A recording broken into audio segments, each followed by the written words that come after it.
mais uma vez com vocês para mais uma aula nessa sequência de estudos que nós denominamos Mensagem de Salvação.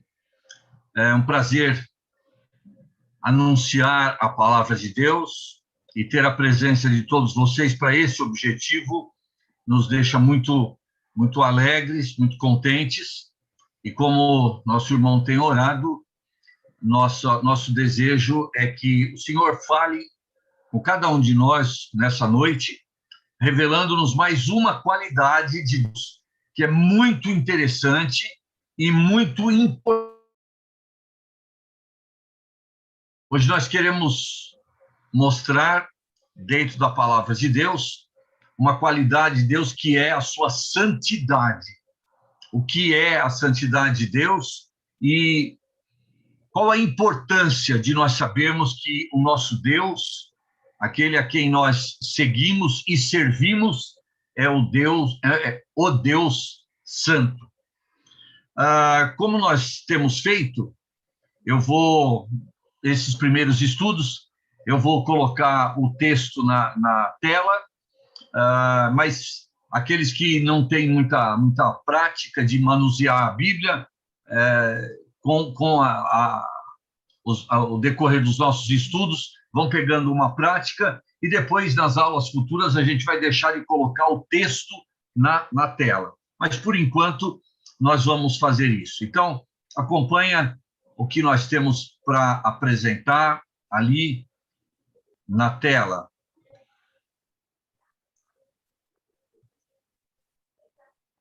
Ok. Está sendo possível visualizar, então, para todos? O volume do som também está bom? Okay. Ótimo. Então, vamos lá para a nossa quarta aula dessa série de estudos denominada Mensagem de Salvação. Nosso texto se encontra no livro do profeta Isaías, capítulo 6. E nós vamos fazer, as nossas considerações vão focalizar desde o versículo 1 até o versículo 7. Nós vamos fatiar a leitura, né? À medida que a gente lê um ou dois versículos, nós vamos fazer alguns comentários para que a gente possa entender, então, esse texto e receber esse conceito que Deus transmitiu ao seu profeta Isaías acerca da sua santidade. Então, vamos lá. O trecho começa dizendo, no verso 1 do capítulo 6 de Isaías, o seguinte: No ano da morte do rei Uzias, eu vi o Senhor assentado sobre um alto e sublime trono, e as abas de suas vestes enchiam o templo. Bem, por enquanto aqui não apareceu a menção da qualidade que Deus queria transmitir ao seu profeta.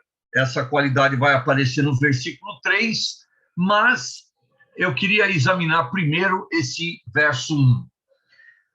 Deus achou muito importante que o seu profeta Isaías, um profeta grandemente usado por Deus, cujo ministério data aí de aproximadamente 7 séculos antes de Cristo, é chamado de o profeta messiânico, porque mais do que ninguém ele anunciou a vinda de Cristo, apesar de ter vivido 7 séculos antes de Cristo.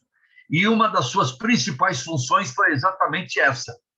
Cristo vem, o Messias vem, e a mensagem dele de proclamação da vinda do Messias tinha como objetivo alertar o povo de Israel para que eles estivessem preparados para a vinda do Messias. Agora, incumbido desta missão, Deus resolveu também dar uma ideia da santidade absoluta, total, completa de Deus ao seu profeta. E Deus fez exatamente isso, essa revelação ao seu profeta, no ano da morte do rei Uzias. Agora, é interessante, porque os reis normalmente sentam-se em tronos, não é? Mas em vez de ver o rei Uzias sentado no trono, Isaías viu o Senhor Deus assentado num alto e sublime trono. E sabe de uma coisa? Ao invés de mencionar que Uzias estava sentado no trono, o profeta Isaías teve exatamente essa visão da santidade de Deus no ano que o rei Uzias morreu. E, obviamente, portanto, deixou de se assentar no trono. O Senhor assentado no seu alto e sublime trono.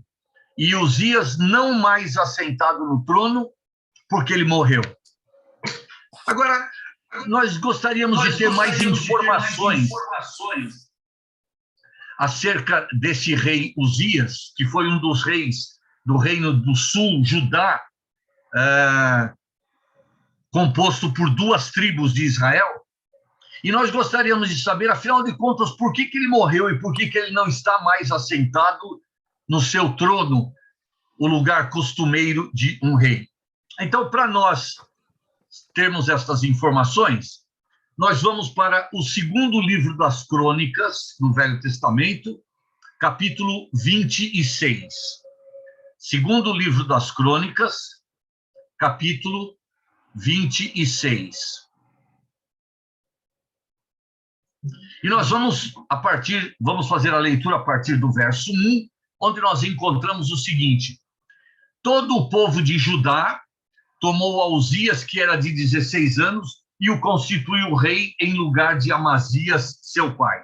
Se vocês lessem os versos anteriores, eles falariam do falecimento, do óbito do rei Amazias, e vocês sabem que na monarquia, quando o rei morre, o seu filho mais velho, o príncipe, assume o trono daquela nação. E foi exatamente isso que aconteceu. Amazias morreu e o povo de Judá tomou o seu filho mais velho, Uzias, que tinha apenas 16 anos, e o constituiu rei. Agora, observem, no início do reinado de Uzias, as grandes obras que ele fez, apesar da pouca idade.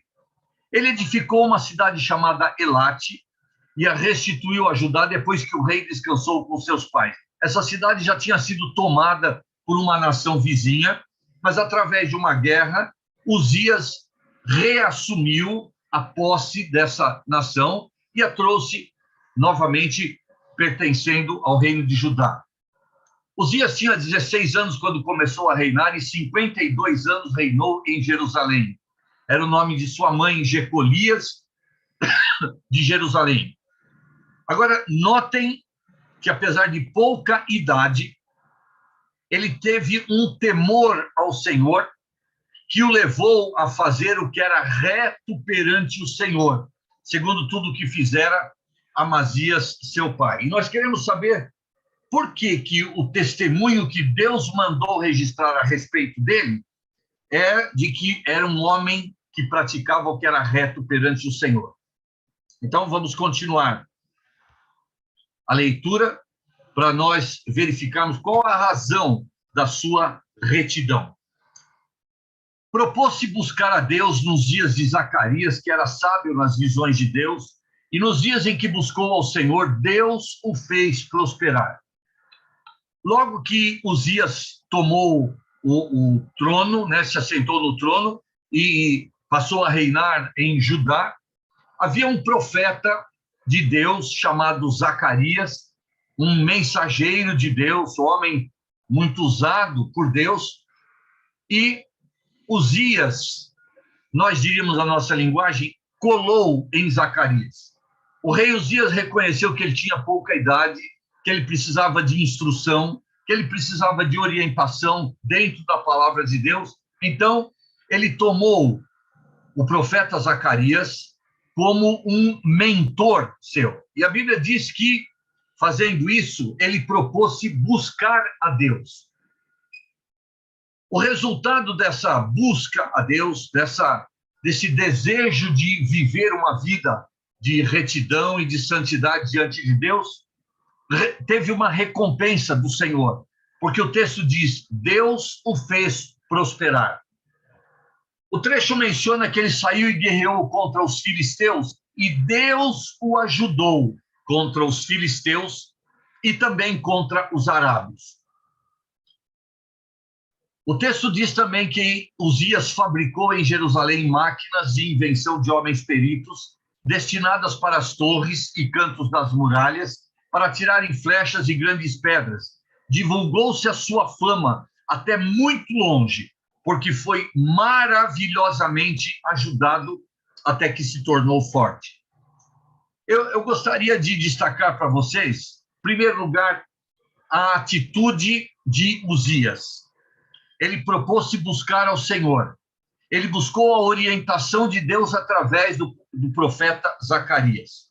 E, em contrapartida, a segunda coisa que eu quero destacar é que Deus o recompensou por essa busca, por esse desejo de viver uma vida reta diante dele, e o texto é claro em dizer, Deus o ajudou, e também ele foi maravilhosamente ajudado por Deus, até que ele pôde formar um reino muito forte, com homens, nós diríamos hoje, engenheiros do seu exército, para fabricarem máquinas de guerra, e em todas as guerras que ele se propôs a se colocar, por causa dessa ajuda de Deus, inclusive através de homens técnicos, engenheiros que fabricaram máquinas para as guerras, ele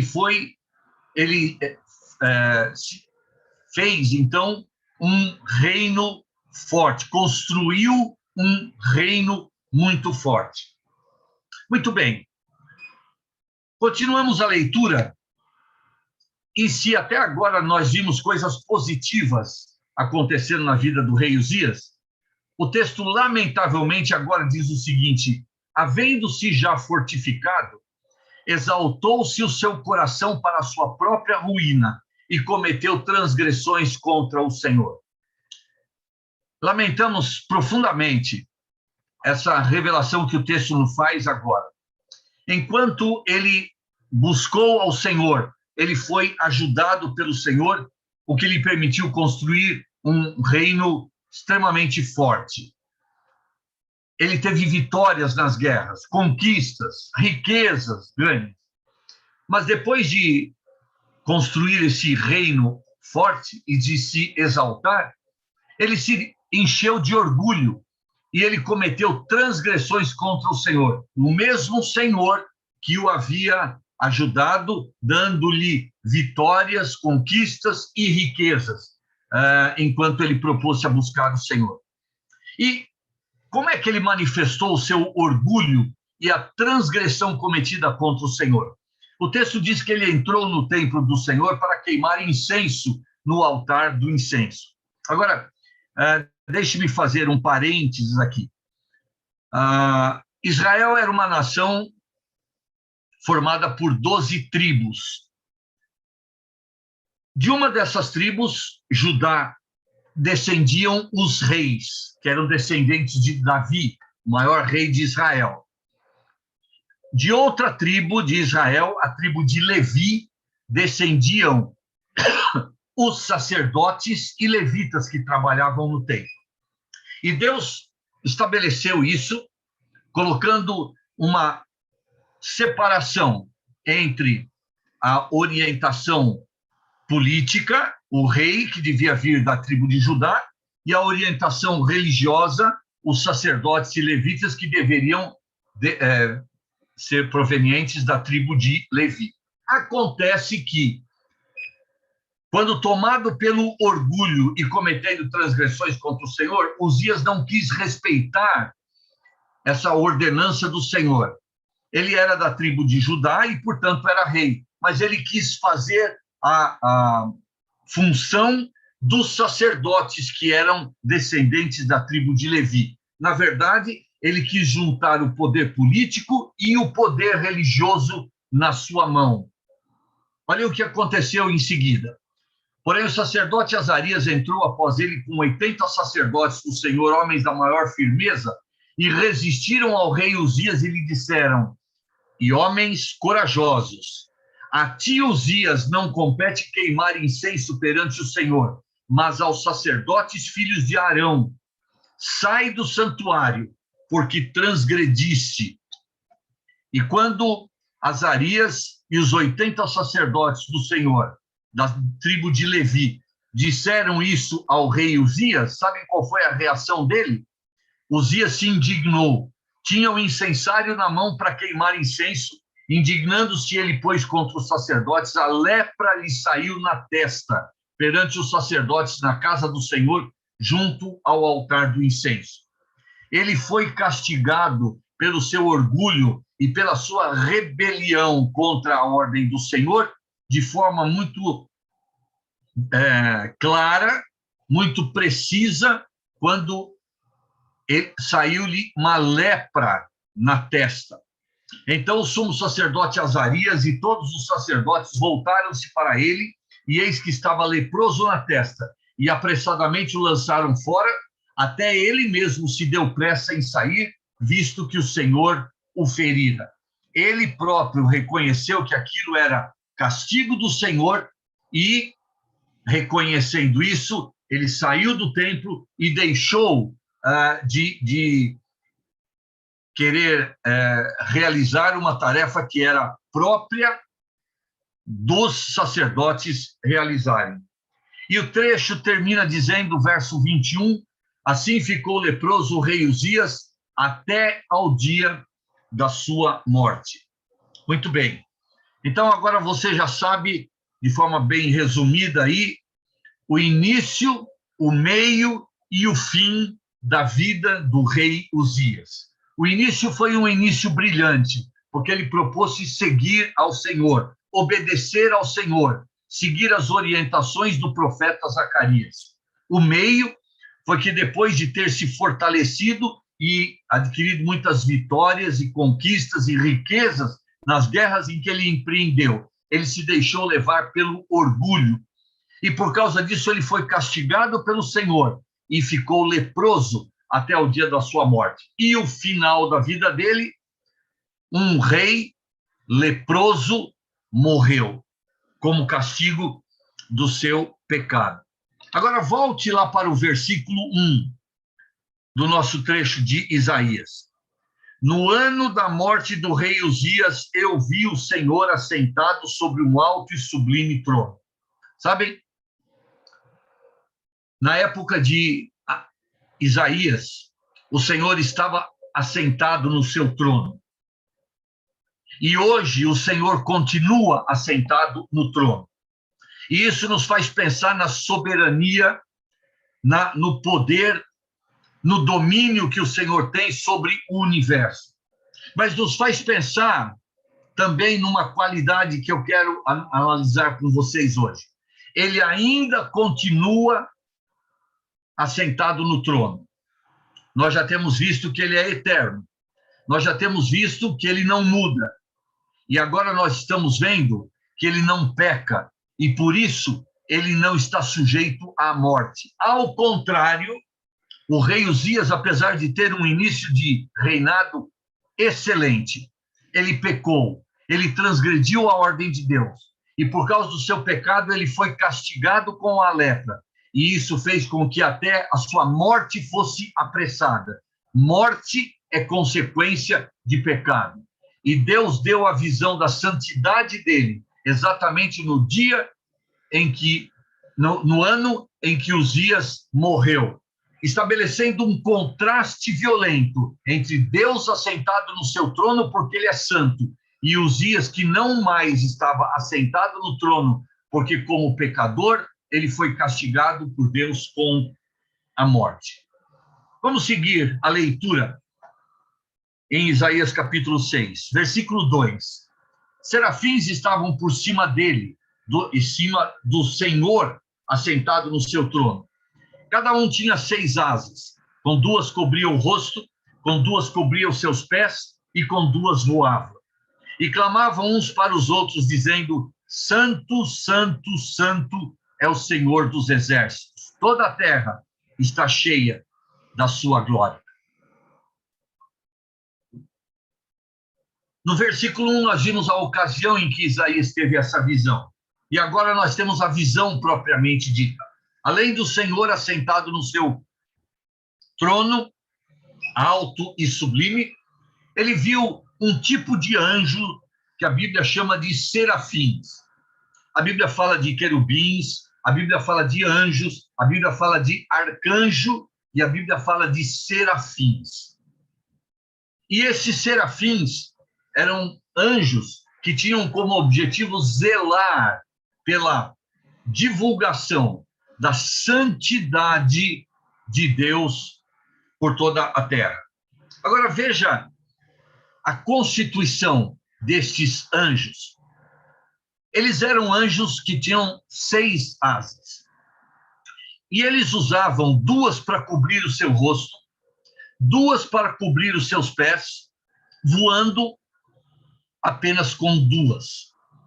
Interessante o que esses anjos faziam com as suas asas. Por que eles cobriam o rosto com 2 delas? Parece que eles estavam até com receio ou com vergonha de estar na presença daquele a quem eles chamaram de Santo, Santo, Santo. E esta palavra repetida 3 vezes faz-nos pensar numa santidade completa e total de Deus, perante a qual aqueles serafins se envergonhavam de estar na presença dele. E eles usavam 2 asas para cobrir o seu rosto, envergonhados por estar na presença desse que é absolutamente santo. Com 2 eles cobriam os seus pés. E isso faz-nos pensar que o seu andar, isto é, o seu comportamento, eles se envergonhavam também do seu comportamento, pelo seu comportamento, de estar na presença daquele que é santo, santo, santo. E depois de mostrar esse receio, esta vergonha de estar na presença desse Deus que é santo, eles proclamavam esta qualidade de Deus, desejando que toda a terra se enchesse da glória desse que é santo, santo, santo. Interessante o comportamento destes anjos. Agora, eu gostaria de pensar com vocês que, ao contrário do rei Uzias, estes serafins não eram pecadores. Eles não tinham cometido pecado, razão pela qual eles estavam na presença de Deus.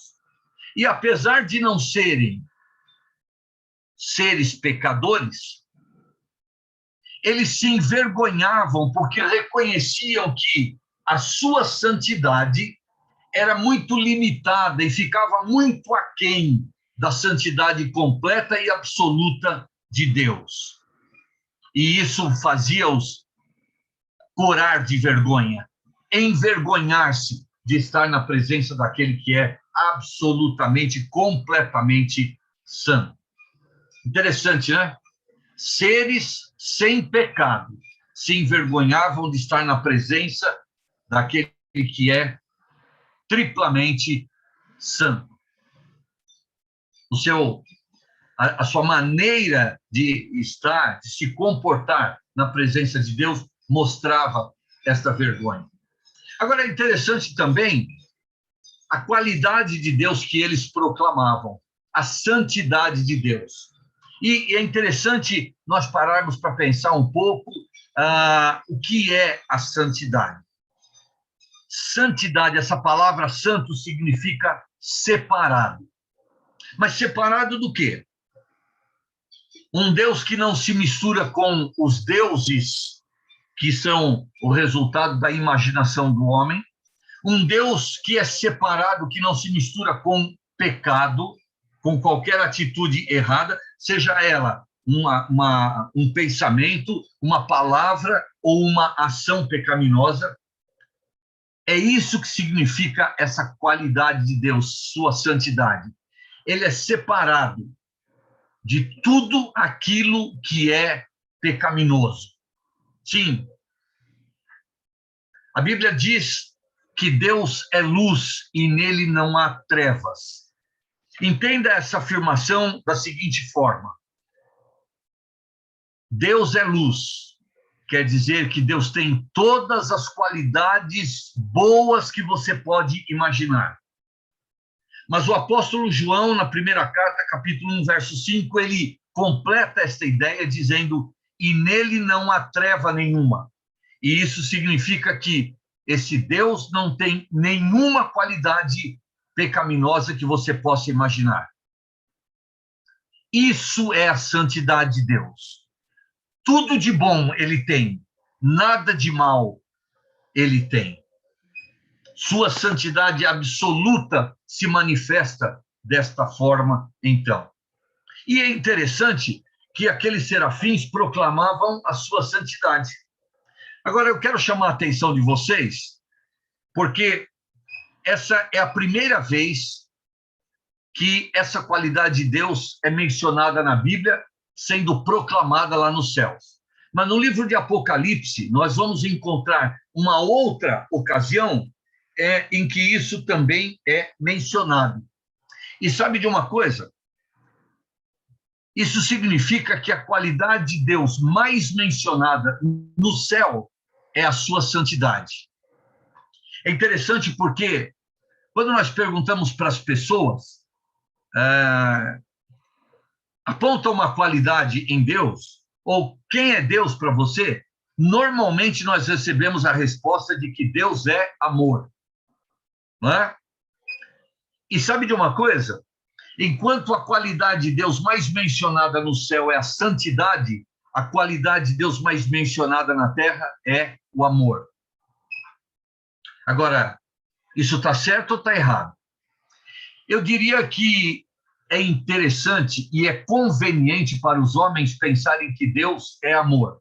E, na verdade, muitas pessoas têm a ideia de que Deus só é amor. E, na verdade, os homens não querem pensar que Deus é santo, isento de pecado, porque isso expõe a sua pecaminosidade de uma forma extremamente grande. Você vai ver no contexto dessa afirmação como isso se manifesta. Então, guarde isso. O atributo, a qualidade de Deus mais mencionada no céu é a sua santidade. E é importante que cada um de nós tenha uma ideia exata e mais completa de Deus e, especialmente, que esse Deus com quem você quer ter um relacionamento é o Deus santo, santo, santo. Quando o profeta Isaías teve essa visão, Deus assentado no seu alto e sublime trono, rodeado por serafins que se envergonhavam de estar na presença dele e que clamavam: Deus é santo, santo, santo. Imediatamente, Isaías fez uma reflexão para dentro de si. E aí ele disse: ai de mim, estou perdido, porque sou homem de lábios impuros, habito no meio de um povo de impuros lábios, e os meus olhos viram o Rei, o Senhor dos Exércitos. Interessante a exclamação que Isaías faz, porque, na verdade, ele estabeleceu uma comparação imediatamente. Ele viu os anjos se envergonhando de estar na presença do Deus que é absoluta e completamente santo. E ele olhou para dentro de si. E ele percebeu e lembrou-se que da sua boca tinha saído palavras que não deveriam ter saído. Portanto, ele disse: eu sou homem de lábios impuros. E, na verdade, ele reconheceu que aquilo que tinha saído da sua boca era, na verdade, o resultado de um coração contaminado pelo pecado, ou seja, uma natureza interna pecaminosa que se manifestou através de palavras pecaminosas ditas por ele. E, na verdade, ele notou que ele era semelhante às pessoas com as quais ele convivia.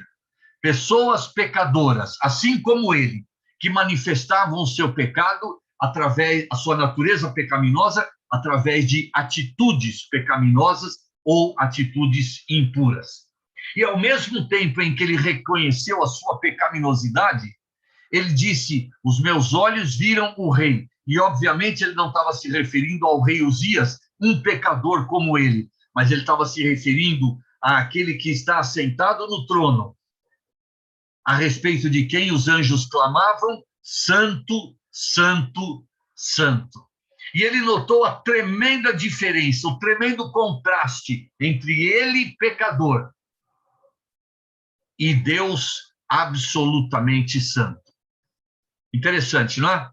Esse contraste, essa diferença gritante entre o profeta Isaías e Deus, santo, santo, santo.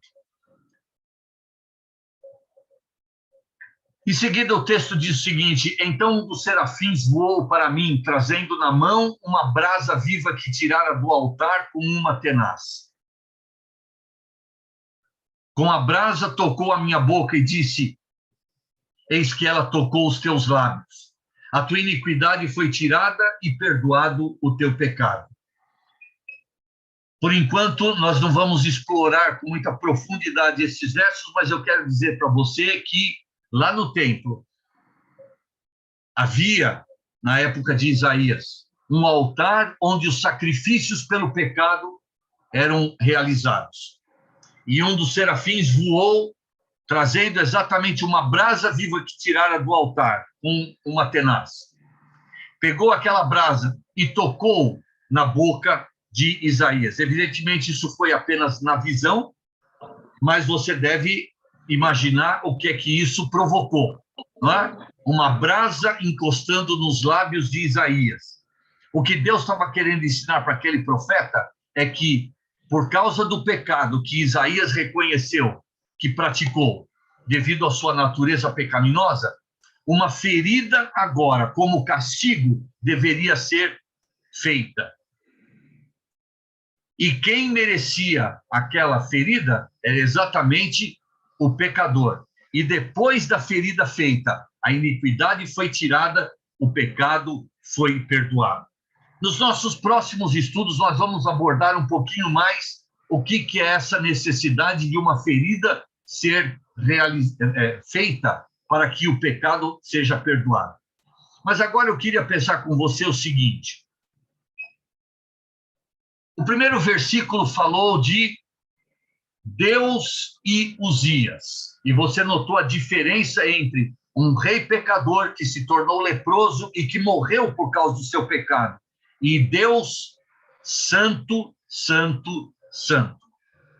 Em segundo lugar, você viu também que os serafins que estavam na presença de Deus e que não eram pecadores se envergonhavam de estar na presença do Deus que é absolutamente santo.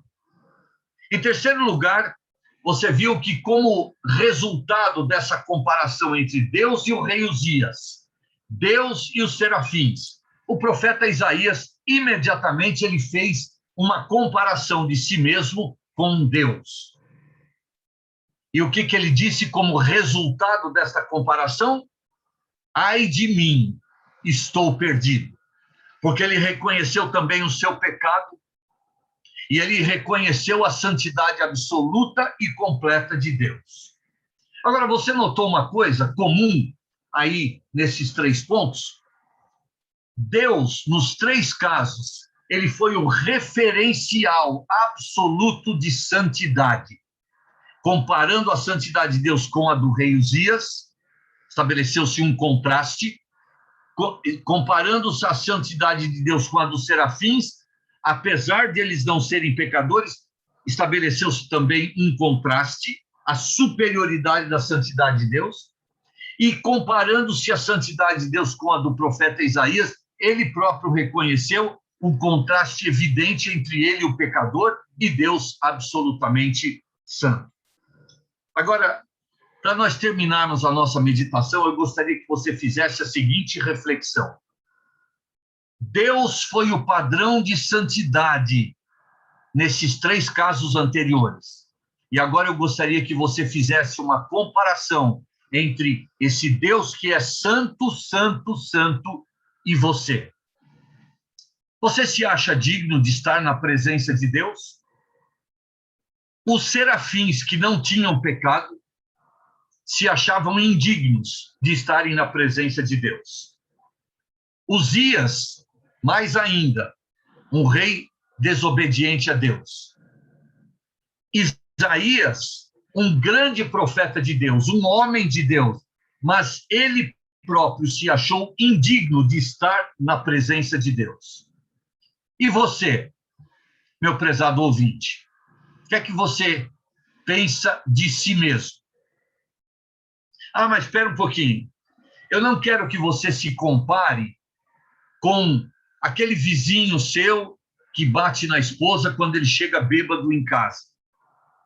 Porque nós temos a tendência de nos comparar com pessoas que nós julgamos são piores do que nós, moralmente, espiritualmente, enfim, que elas tenham alguma característica que nós julgamos as tornam inferiores a nós. E aí, quando nós nos comparamos a elas, nós nos achamos superiores, santos em comparação a elas, tá?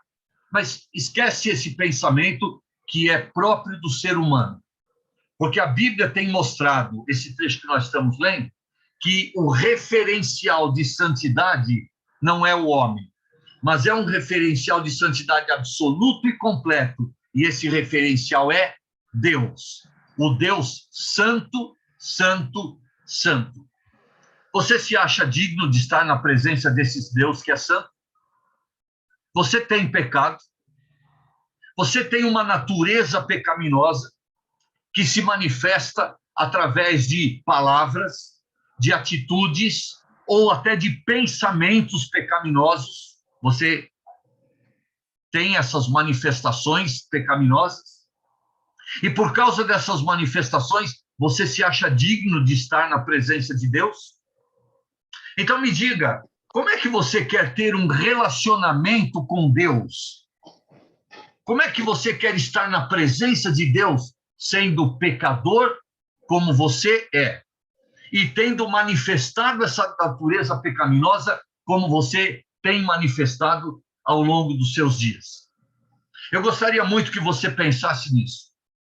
Porque o nosso referencial para efeito de comparação de santidade não deve ser um vizinho que bate na sua esposa, que bebe, que maltrata os filhos, que não cuida da sua família, uma mulher que nós conhecemos que é infiel ao seu marido, que trai o seu marido. Não, não. Esses não devem ser os referenciais que nós devemos adotar, mas o referencial de santidade que a Bíblia indica é Deus. E eu gostaria que você se comparasse a Deus. Você acha que essa comparação evidenciaria um contraste muito grande ou uma semelhança? Pensa nisso. Que isso sirva para você realizar uma reflexão acerca da sua situação diante de Deus. Muito bem. Terminando a nossa meditação, eu quero rapidamente recordar com vocês, algumas qualidades de Deus que nós já tratamos. Nós vimos, em primeiro lugar, que Deus é o nosso Criador, portanto, Ele sabe tudo a nosso respeito, que esse Deus, apesar de ser único, Ele se revela nas páginas das Escrituras na forma de 3 pessoas, Pai, Filho e Espírito Santo, e Ele tem criado o homem também à sua semelhança como um ser triuno, formado por espírito, alma e corpo. Temos visto também que esse Deus é espírito. Ele não tem um corpo físico como nós. E, portanto, toda adoração e relacionamento com ele deve ser feito livre de alguma influência material ou física. Vimos que esse Deus é eterno. Ele não teve começo, ele não terá fim.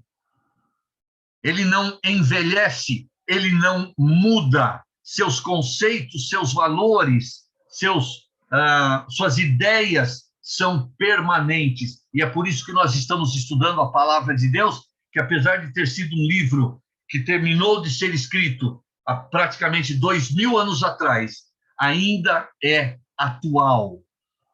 Porque ele saiu da mente de um Deus que é eterno e imutável. Temos visto também que Deus é onisciente. e, portanto, ele sabe tudo a meu respeito e a seu respeito. Impossível enganar este Deus.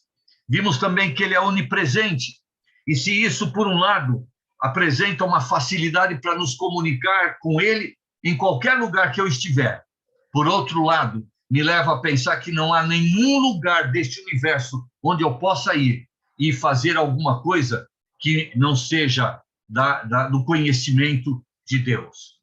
Vimos também que Deus é onipotente, ele tem todo o poder, tanto para salvar, quanto também para condenar de forma justa aquele que não se encaixar no plano de salvação para ele, idealizado por ele.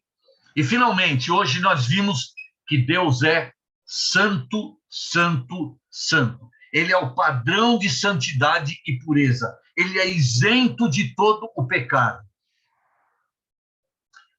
E isso significa que ele não tolera o pecado quando é praticado na sua presença. Bem, nós estamos avançando no nosso estudo e nós já estamos tendo uma noção um pouco mais completa, um pouco mais acertada de quem é Deus.